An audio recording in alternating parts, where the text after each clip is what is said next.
Kim Bailey. She's Fulyana Osborne, and this is Inside Exec. Let me first of all apologise if my voice wavers in and out a bit today. I'm suffering from Sydney allergy, commonly known as hay fever around the rest of the country, but I think I'm probably allergic to Sydney more than most people. So I do apologise if it's a little bit difficult to listen to. Today we want to talk, or revisit in fact, a topic that we have covered previously, but we recognise that it has been very much a topic of conversation in organisations and businesses over this past 12 months, and that is about scaling company growth and, in relation to that, scaling company culture. Now, we'll also say that when we talk about company growth, we might also be talking about if the company is growing or reducing. Yes. Well, what we did say was scaling company growth and scaling company size, and that they might be two different things. The growth might be different to the scaling the size of the organisation. So we want to look at that in terms of how we relatively scale the company culture. Just before we get into the details of that, thought might just make the distinction about the growth and the scaling. Now, with the growth, traditionally you're talking about revenue growth and how the business is increased in dollar value. With the scale is how to your business growing as in more demand on your goods and services and how to build it from scratch. So the ideal thing to do is when you are building your business that it is built in a way that it is scalable. So, for example, if you're going to be manufacturing packaged goods and you're initially expecting so many packages per day to be manufactured or requested, then you've got to plan for much more than that, so you're able to scale your business up quickly and not wait till this, you're required to produce those big numbers and then find all the difficulty that goes with it. So it's really about growing in two ways, in a scaling sense and in a revenue sense, and how that interacts with your culture. I think it's interesting too to look at what external influences might change the way that you scale or grow a company or a business, and that it might be simply something that is about a change in regulations or a change in methods of work. An opportunity arises for you to have a joint venture with another organisation for a particular project, particular outcome, not always scaling within the organisation or within your business, but it might be scaling in terms of project involvement. And how do you, again, relate your company's culture, your company's ethics to that kind of involvement? And I think that's a very much harder thing to do, to maintain your standard when you are interacting with another or many other organisations in terms of a project outcome. In one of the previous sessions, we were fortunate to have David Skillen talk extensively about culture, organisation culture. It is the heart of everything. It is about your values, your behaviours, and how you want people to perceive you and to be true to yourself.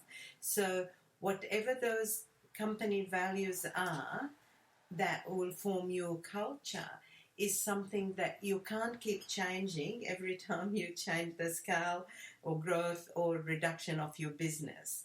It is, obviously, will change as if the workforce grows and it becomes bigger and around the world, and that's when I again refer you back to listen to that previous podcast and talk about how important it is to sustain that culture, make sure it doesn't change. And doing that, the biggest factor in doing that is one of Kim's favourite topics, communication. Sorry, which is just going to say goals. I was just coming down with a cough. I was being genuine. Communication. So all you have to do is reminding people what are we here for, what do we stand for, and how to live those values regardless to the size and how much faster, how much rapidly your company grows. One of the best examples that I can think of in recent times has been Apple Inc., Apple Computers.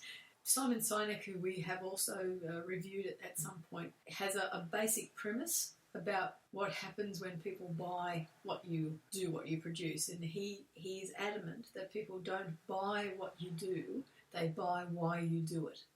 And he uses Apple as the example, in that Apple is actually a computer building company. And, well, they were when they first started, and obviously they make a few other things now. But we don't buy their products because they build them. We buy them because of why they do it, because their why is about making something beautiful, making something functional, making something leading edge, making something long-lasting. So we buy those ephemeral things, and that comes back to how that organisation has set its values. And it certainly has gone through some scaling changes up and down over the years, and they have maintained a market share, and a very exclusive market share that is reflective of the fact that people buy why they do what they do. In scaling up, you sometimes, and quite often, you don't just double or triple everything that you've got. So you would use external suppliers or external people. Now, they would be either a franchise or they will be part of your process. So if you're manufacturing pre-packaged goods, then you will be using outlets around the world. In using them, you also have to continually make sure that through those third parties, your values are still upheld, like quality, integrity, whatever, your values that you assign to, that people can see, feel and touch. No change in that regard. It's interesting that if we look back at the 90s, most of the 90s, quality management systems were a big, big innovation in a lot of areas of business. And we don't hear as much talk about it these days, but I find that the quality management system per se is probably the best way for you to have a basis of a culture in an organisation that is reflective of the outcomes that you want for your customers as well as for the organisation itself. And that if you've got that basic understanding of a quality management system and what it can do for you and how it can be scaled in reflection of the way that the organisation is changing, then that is the best foundation you can have for being able to scale the values at the same time as the organisation is changing its structure or its size. There's quite a few examples of where companies started with a core group of people. They handpick the right people that are aligned with the culture they want to be and they want to grow and be known for, and they have an excellent team, and then the company starts growing, and from the leadership side they hadn't paid too much attention. They're paying attention to growth and scaling but not the culture. Sadly, there's examples of where your core people, the people that are integral for the success of the company, decide to leave. Now, why are they leaving? And when they ask why are they leaving, given that the company is the best it's ever been, it's growing, they have better opportunities in career-wise and more remuneration. And they said, well, it's not the company we joined. The values that we came for have been either ignored or patchy or watered down. And so, again, you might end up causing growth harm to your company by losing your best people.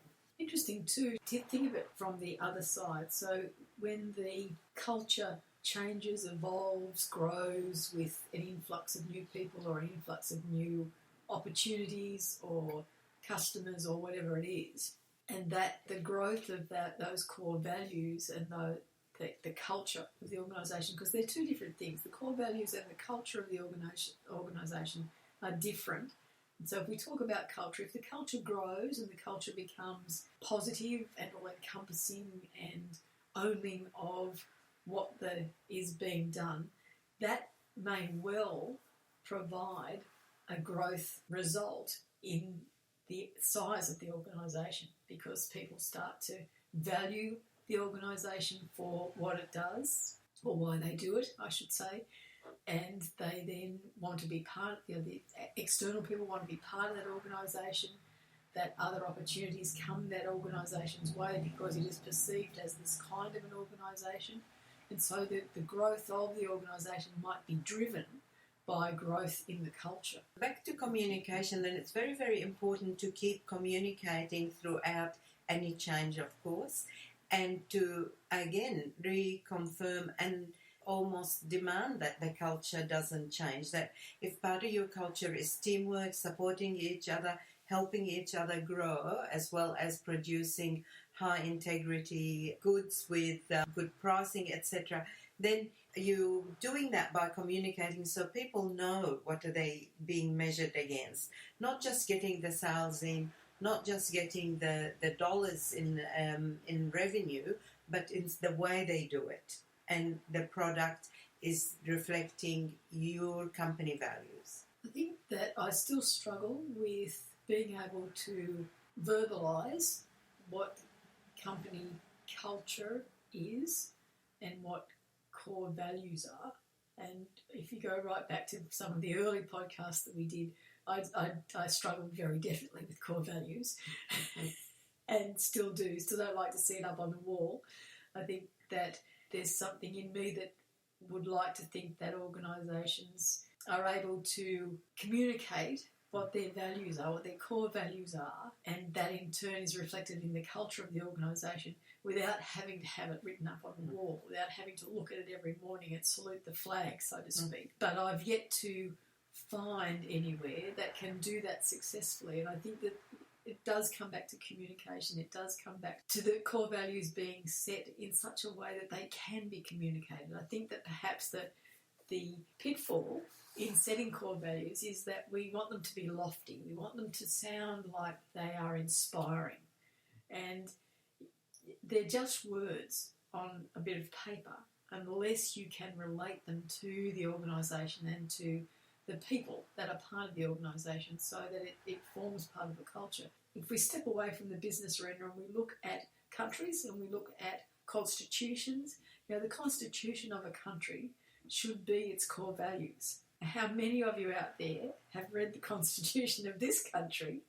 And if you have, how many of you find that is the core value and that inspires you to the culture that we now live with in this organisation, in this country? If we look at that as a general example, how can we not have that situation where we've got essentially a bureaucratic bit of paper that sets out these great ideals but is impractical in its interpretation and in its communication? I think it might be a good opportunity to say, if any of you can articulate them even better and maybe share with us some experiences about where places you worked that you thought it was extremely well done and people understood it and behaved it, and how. For example, I know many organisations tie that up as part of the performance review process. The feedback session is how you're going, not just in, as I said earlier, is in relation to living and practicing the values. And also the other thing is when you do the values of the company, you don't do it in isolation. To be successful, you engage the organisation and people across the organisation in inputting in that process so that ownership and the words you use are not, as Kim said, something on the wall, a nice word. It's actually the words that the people in the organisation use, and certainly did that in one of a huge organisation I worked for, and it became successful because it was their idea. And it was in their language. In their language, and it's their ownership. It's what they wanted. So in that sense, that would make it better. That would also make it much easier to remain a dynamic document and be able to be scaled depending on whether you were scaling growth or scaling size, and then be reflected in scaling of that culture. So I guess what we're saying is never ever compromise on your culture. Values, behaviours have to stay constant. The size of the organisation, the delivery outlets, if you like, might change, but not your core. Your core has to stay true to itself. And it is a topic that you do have to address. You know, if you're scaling the organisation in terms of growth, then you do need to, in turn, look at scaling the culture of the organisation as well. I think we might leave it for the time being so I can catch my voice again. Well, thank you for joining us today. I'm Kim Bailey. She's Fulyana Osborne, and this is Inside Exec.